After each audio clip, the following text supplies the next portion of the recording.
finales del siglo VIII, las características propias de un Estado, tanto en su forma política como en su organización territorial y en su definición ideológica, que vimos como marcaría las pautas culturales del siglo siguiente. Será precisamente en el arte donde mejor se expresan las peculiares características de este nuevo reino. El arte es producto del hombre, reflejo de la sociedad en que nace y a la que sirve. Y así, podemos también estudiar una cultura por el arte que la identifica. Si la cultura asturiana de la época es ecléctica, su arte también conciliará distintas influencias. Si el reino de Asturias es un reino en continua expansión y modificación, estas variables afectarán también a su arte.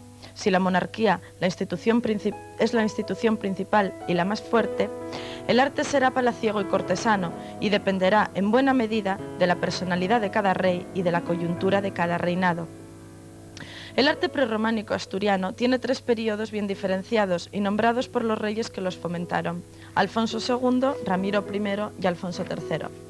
De época de Alfonso II nos quedan San Julián de los Prados, Santa María de Vendones y San Tirso en Oviedo, la Cámara Santa de la Catedral Ovetense y San Pedro de Nora en Las Regueras, además de esa joya maestra de la orfebrería que es la Cruz de los Ángeles.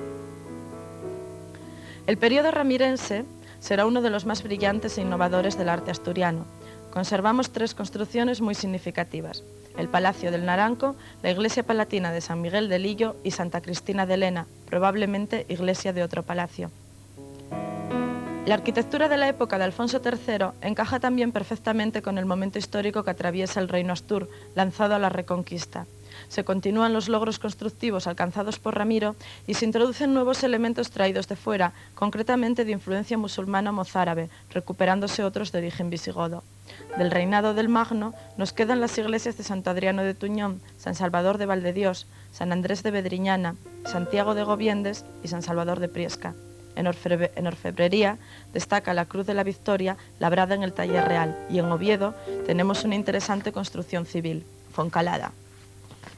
Los visitantes debían quedar impresionados ante la riqueza y la magnitud de los monumentos. Hay que verlos con las medidas y los ojos de la época, pero sobre todo por los audaces planteamientos materiales y estéticos logrados en la corte astur del siglo IX y que no son sino la síntesis de multitud de influencias venidas de fuera que trabajan sobre el sustrato autóctono, con el sello de cada monarca impreso por los artistas de que se rodeaba.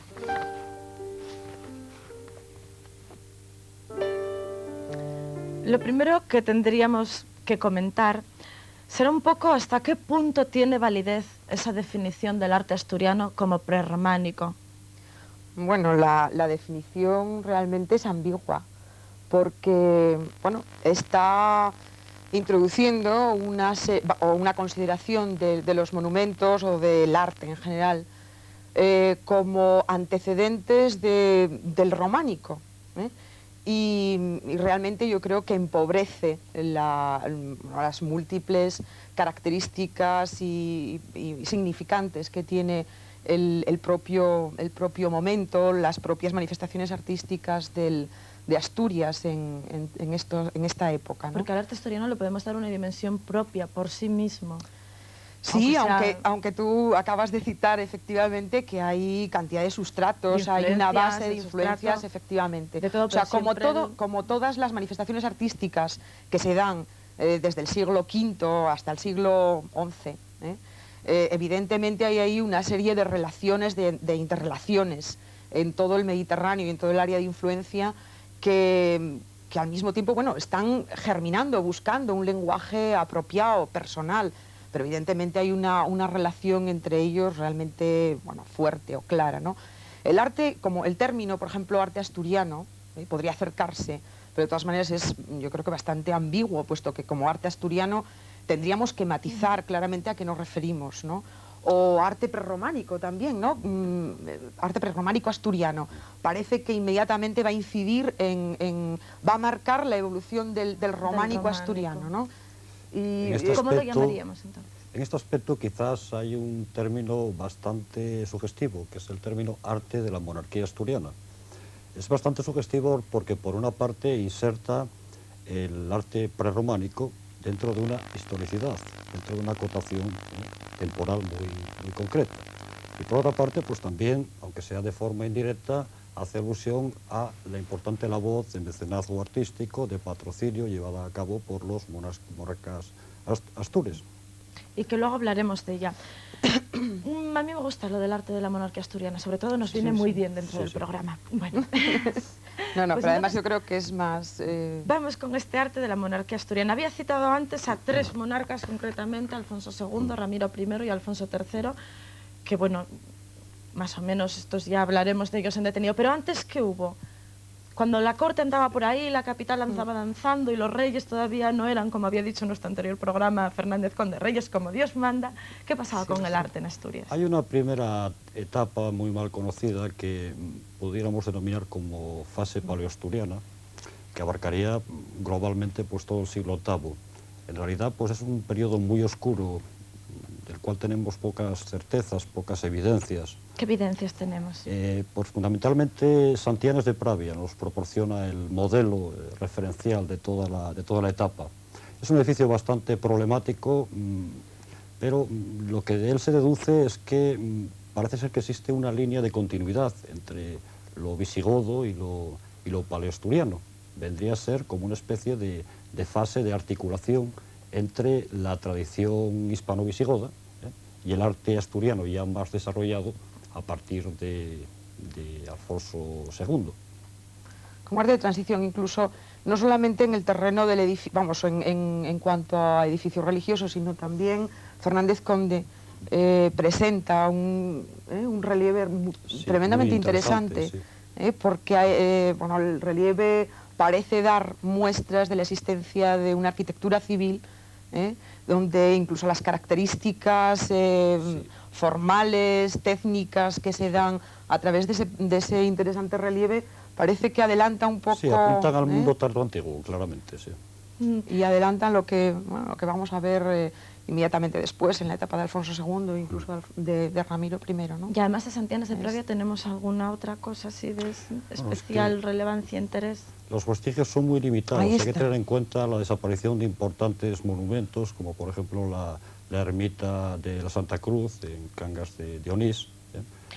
Por cierto, y la ermita de la Santa Cruz, habíamos visto ya hace varios programas que estaba situada en un ámbito dolménico. En un ámbito dolménico. Sí, sí, sí. ¿Se repite esto en algunas de las otras construcciones posteriores? Bueno, por ejemplo, aunque sea sí. anticiparnos un poco, se me ocurre, No, el Naranco. no, en principio está sin Que lo constatar. tenemos. De todas formas, hay que indicar cómo hay como una tendencia a emplazar los monumentos en las proximidades contiguos a viejos poblamientos romanos. Por ejemplo, villas. Es el caso, por ejemplo, de San Miguel de Lillo. Está situado pues, en las inmediaciones de la probable villa romana de Linio, de Lillo. El caso también, por ejemplo, de Santa Cristina de Elena. Ocurre tanto de lo mismo, con la villa romana de Memorana, en Vega del Ciego. Hay como una cierta afinidad, ¿no?, a emplazamientos con una tradición histórica, a emplazamientos orientados, por así decirlo. De este paleoasturiano, ¿qué características, digamos, que perdurarán luego en el arte de la monarquía asturiana? Bueno, aparecen toda una serie de componentes que luego se mantienen. En la decoración, en la estructura... La decoración es muy sobria en esta primera etapa. En estructura, pues hay que indicar, por ejemplo, el empleo del pilar, el empleo del arco de medio punto, lo que supone, en cierto modo, como una renuncia consciente a la utilización del arco ultrasemicircular, típico de la arquitectura hispano-visigoda, presencia de tribuna a los pies del templo, cubierta a dos vertientes de tradición basilical, etc. Hay toda una serie de... Como buscando, yo creo que es un momento en el que se reelaboran, ¿no?, de ensayo. Sí, experimental. O sea, experimental y buscando, yo creo que es un momento de transición clara entre la etapa, vamos, entre la cultura visigoda y la formación, ¿no?, de la futura formación de un lenguaje propio. Como en todo momento hay una etapa no de regresión, no de decadencia, no, de formación, sino de digamos, formación, de gestación. De gestación lo habíamos llamado antes. Bueno, entonces, de este primer momento pasamos ya casi directamente a la época de Alfonso II. A la época de Alfonso II, que ya veíamos que es una época, ya pasa la corte a Oviedo, ya hay otro tipo de programas constructivos, se planifican las cosas de otra manera. ¿Siguen viniendo artistas de fuera? ¿Hay taller de producción propia aquí?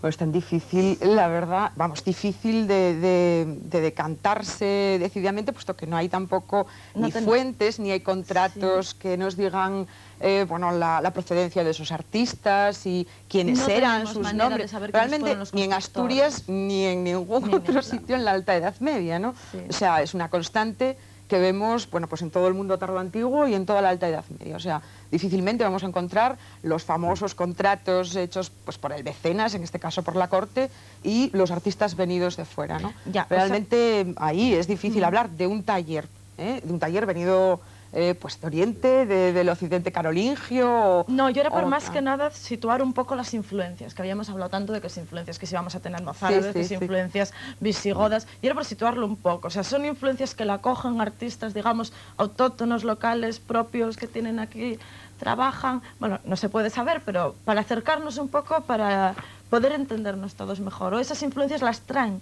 los propios artistas que vienen de fuera. Es muy difícil de asegurar. Y por otra parte, pues claro, el arte asturiano en última instancia hay que verlo en un contexto más amplio, en el contexto de la coiné, del espíritu principesco internacional de la Alta Edad Media. Hay una serie de constantes artísticas, culturales, que se mantienen en todas las cortes principescas del Alto Medievo, desde los omeyas sirios a la corte bizantina, en fin, la corte carolingia de Aquisgrán, etcétera. Hay como una especie de trasfondo común. Y esta etapa a la que estás aludiendo, la de Alfonso II, es realmente fundamental. Es el momento en el que realmente se configura un lenguaje artístico que se va a mantener a lo largo del resto del arte de la monarquía, de la monarquía asturiana, experimentando importantes transformaciones en los años centrales, durante el periodo de Ramiro I. Pero, en fin, es la época de fundamentos por excelencia, cuando Oviedo se convierte en capital política y también religiosa, el reino del reino Astur, cuando eso se forma una ciudad típicamente alto medieval y con posibles implicaciones de carácter simbólico en relación pues, con el concepto de ciudad ideal en estos momentos, que es la ciudad del Apocalipsis, es decir, la Jerusalén celeste, etcétera. Que igual alguien se está perdiendo. Sí, un poco explicar un poco mejor esto, incluso no es muy interesante, pero... En cada periodo de la historia del arte tiene su propia visión del urbanismo, su propia ciudad ideal. Por ejemplo, en el Renacimiento pues tenemos eso, la planta circular, la idea de radialidad, etcétera. En la Alta Edad Media hay una escala de valores clarísimo en este sentido. La ciudad ideal es ante todo la Jerusalén revelada, la Jerusalén descrita en el Apocalipsis.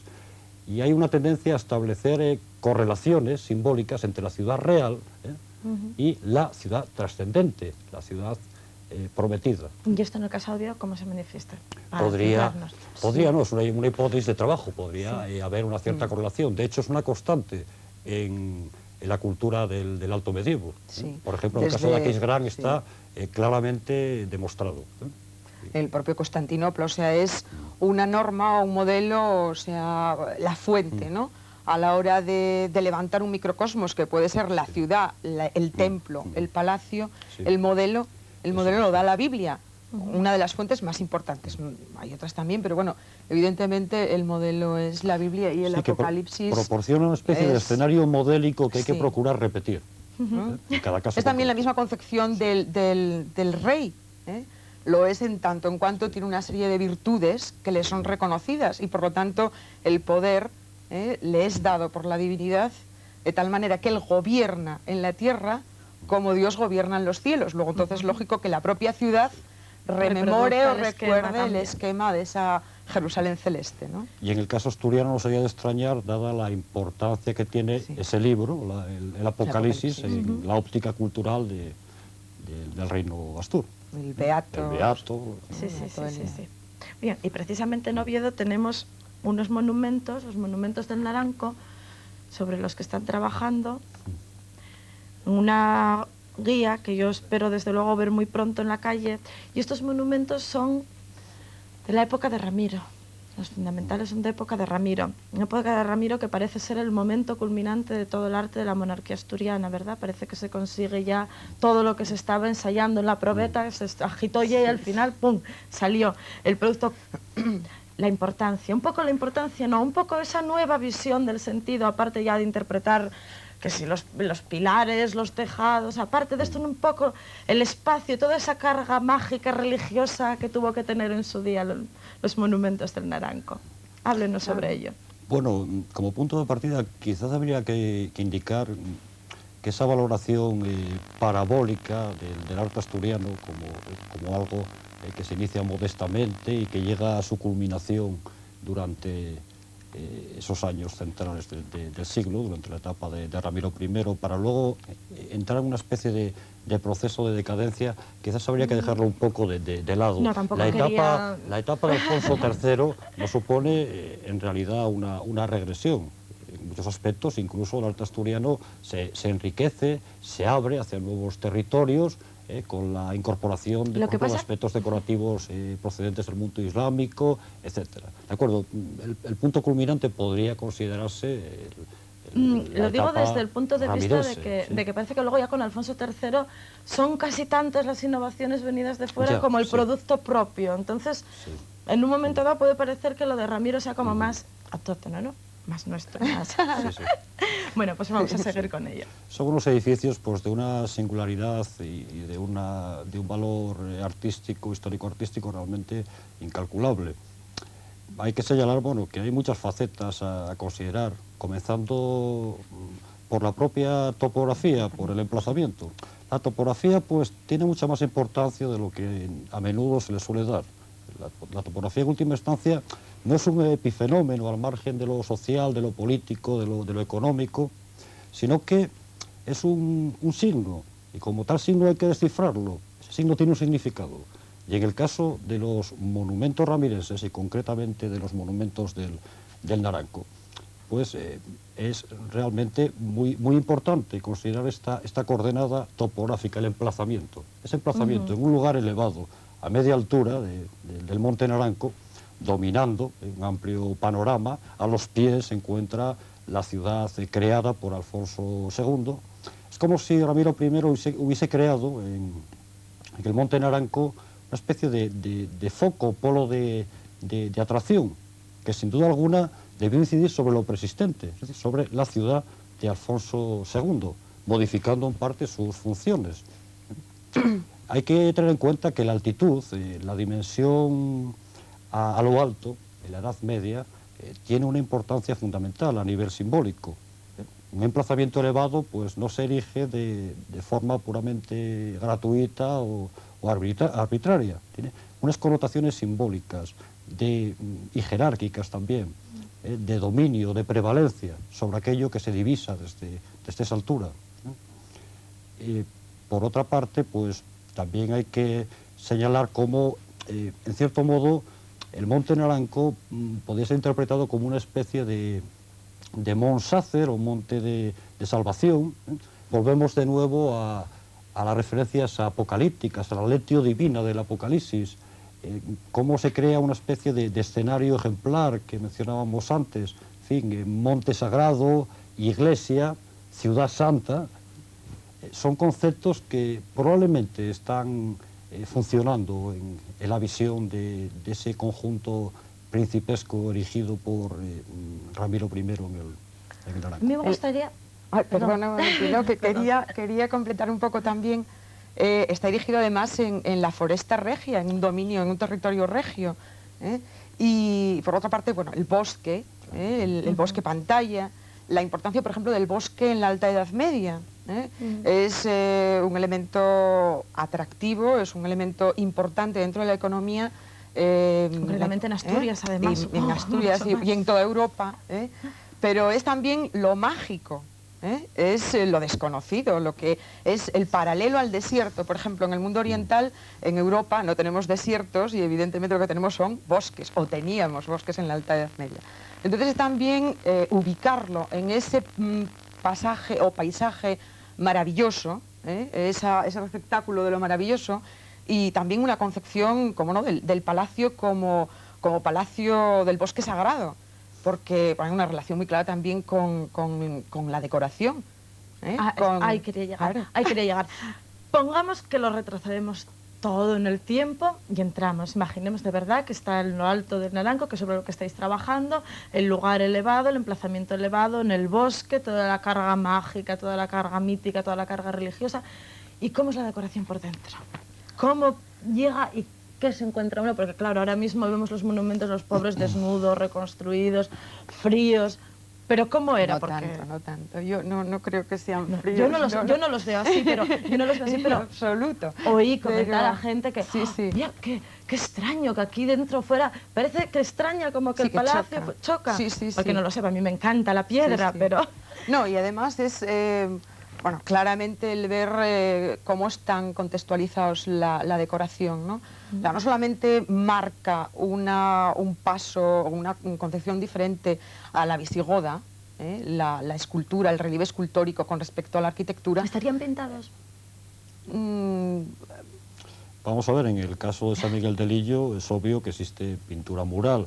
La extensión de la pintura a Santa María del Naranco, pues realmente no se puede asegurar en modo alguno, no hay evidencia. por lo que el general relieve están pintadas. contara Claro, con una... Es difícil de saber, porque nos pasa lo mismo con la escultura visigoda, ¿no? Sí. Posiblemente porque, bueno, pues en el momento en que no se puede utilizar un material como, por ejemplo, los mosaicos, y es la pintura la que tiene que ayudar, colorear, reforzar el carácter del relieve, posiblemente, no podemos decirlo, pero posiblemente, y ¿no? colores además intensos, abigarrados, conforme al gusto. Un poco típicamente. imitando también las telas, Sí. de las que pudieran estar entresacados los motivos, de las orientales, que lógicamente tienen una gama cromática magnífica y maravillosa, y posiblemente también, no solamente el motivo, sino el color, podría, vamos, no sería extraño, no sería extraño.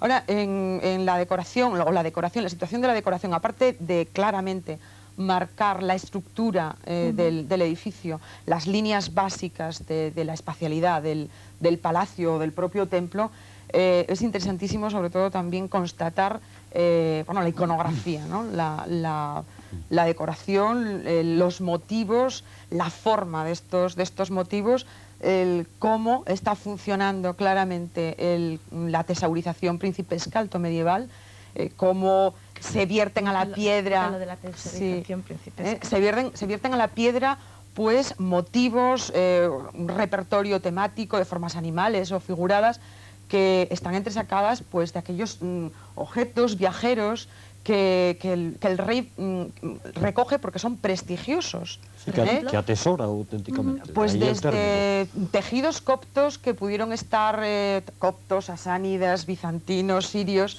que pudieron venir o llegar recogiendo reliquias, o sea, no olvidemos desde el cuarto, ¿no? Piezas de orfebrería, marfiles, hay que recordar, por ejemplo, la transposición de un díptico consular en las jambas de San Miguel del Illo, etcétera. Productos de las artes menores suntuarias que se transponen a la piedra.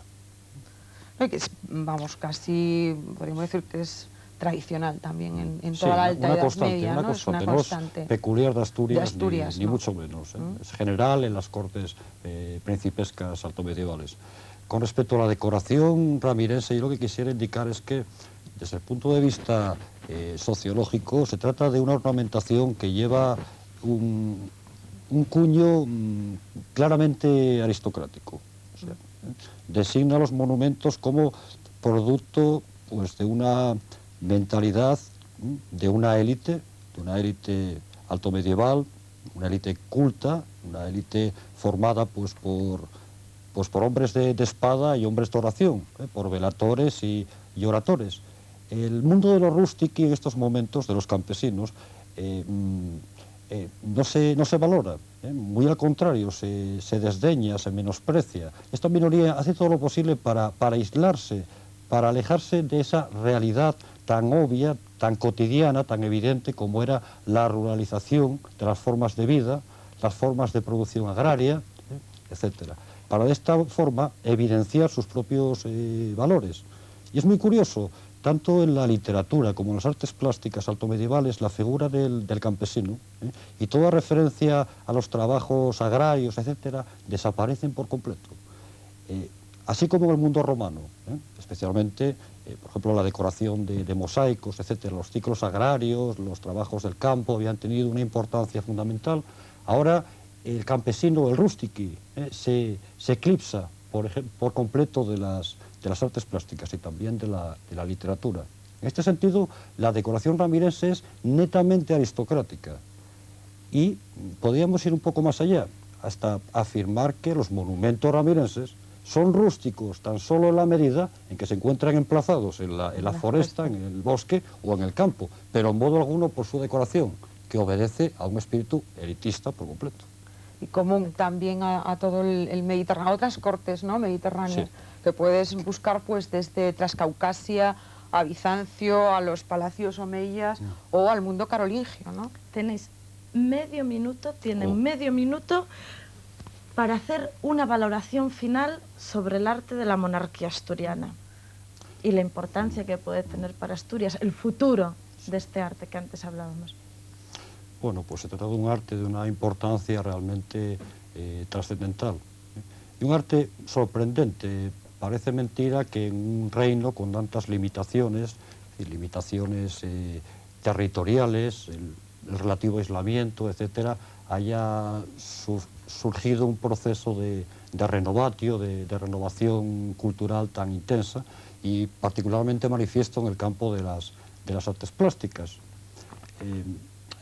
Se trata eso, de un proceso de reactivación cultural en el cual pues, se integran toda una serie de componentes con un carácter un tanto ecléctico, con una especial afinidad hacia los modelos del pasado, en fin, con una multiplicación de referencias clásicas, orientales, visigodas, carolingias, noritalianas, etcétera, de una riqueza realmente sorprendente.